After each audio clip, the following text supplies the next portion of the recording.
My name is Mandy Flaherty. I'm here with the New England Irish Harp Orchestra, and here with me is their director and founder, Regina Delaney. Hi, Mandy. Hi, how are you? Good, thank you. Good. So would you like to tell us about the wonderful set that you performed and maybe where some of the song choices came from?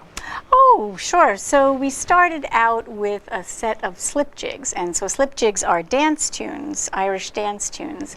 And the first one was called The Streets of Dublin, and the second one was Balturum. And after that, we played an Appalachian tune called Sweet Loam, which I love the title of that because I'm a gardener. And then after that, we played a Shetland tune called Willefjord. Very lively tune that every time I hear it makes me think I want to have a pina colada. And one time the orchestra actually did make pina coladas for me and brought them out on stage. It was a fabulous concert. And And then some hornpipes, O'Mahony's, and The Rights of Man. And we ended with a piece composed by Maeve Gilchrist, an amazing harper, called The Achiever.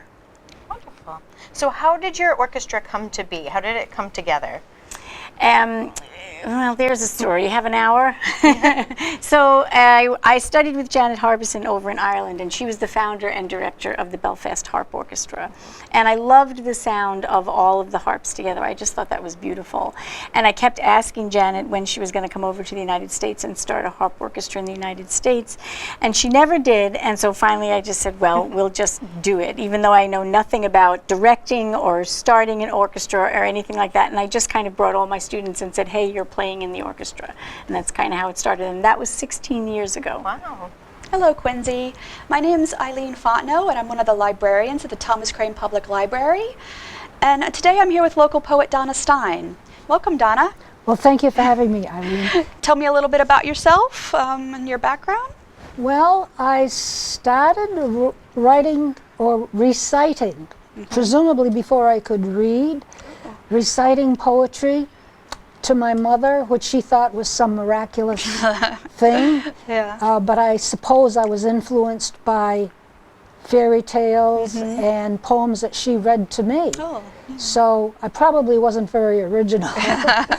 But anyway, she would write these down and send them to children's magazines, and a couple of them, I guess, were printed in a publication called like Wee Wisdom, which collected children's work and That's published cute. it. Yeah. And then teachers encouraged me, those teachers that had poetry as part of their literature program in public school.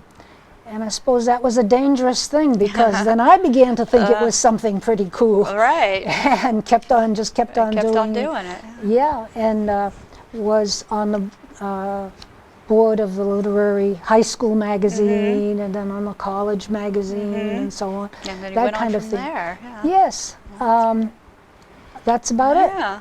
I suppose the real jump start for, other than taking classes of other people's poetry in college, was I was spending time doing that at home, in between taking care of the baby, and I never quite figured out exactly what my husband thought of my poetry, but at one point he said, well, I suppose you better find out what you're doing. And I thought to myself that I knew what I was doing. But I said, well, if that's what he thinks, okay.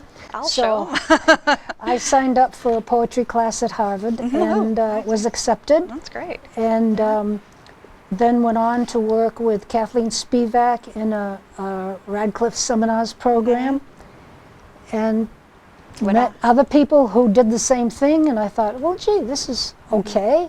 Yeah, and you found your people, really. So, yes, I did. There are all kinds of poems, humorous poetry, rhymed poetry, poetries that are narrative, that tell stories, and so on. So why should people read and listen to poetry? What does it bring to people? I think it's good for the soul. I think any art, painting, dance, going to theater, hearing music is essential. I'm aware of studies that have shown that students who take part in the arts usually do better or improve even in their other schoolwork in terms of elementary school, middle school, and high school. Parents who read to their children inevitably read poetry. Dr. Seuss is totally poetry, Sam I Am, and Green Eggs and Ham, and all that. So people sometimes aren't aware that they have already a background in poetry. And that's one of the things I like to do when I was teaching at the university, was to say, how many of you read poetry? How many of you listen to poetry? No hand goes up. I said, how many of you listen to music? And everybody says. Aha, yeah, yes. exactly. I said, well, good news for you. Song lyrics are poetry. That's right, yeah. So you're like, you're one of us. Well, that sounds really great. Well, thank you for joining us. Right now, I'm going to read one or two of my poems. This is from my fifth poetry collection called Leaving Greece. I wrote some of the poems when I was living in Greece, and this pretty much is a description of the sounds during the day. It's called Black Wings. Cicadas stop in the dark. The cats in heat have screamed all night long. At 5, the roosters start. In the noonday sun, turkey's cart gobbles across shuttered rooms till sundown. Cicadas drive everyone crazy till dark. Late afternoons, we get up while dogs bark and swallows, twitters join the throng. We go out, though at dawn the roosters start. Those black wings, bats, next embark on their evening swoops, squeaking, are gone. Then cicadas stop.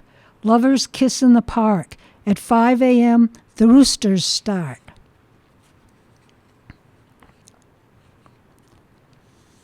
So some of these poems use or take off on a myth or a mythical figure.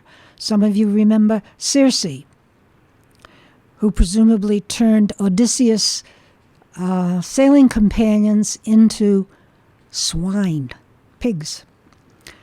Circe, this one hums, crawls from her cave near Vulliamene, shakes out her hair, dislodges anemones, smooths her dress hanging like a curtain of gold. La, la, la, la, sings as she pushes her right foot into its silver sandal, decides to go to Glyfada for its evening, cool now, steps onto the number 15 bus, moving her hips just enough for those who stare, wonders if she tucked in her breasts, rubbed the fur down on her arms, reminds herself not to open her mouth or they will follow her on Metaxas Street, turn to the harbor. It's getting so a girl can't even have a quiet night in town. Everyone wants a siren, wants to drown in someone else's song. And that's the end of a poem called Circe.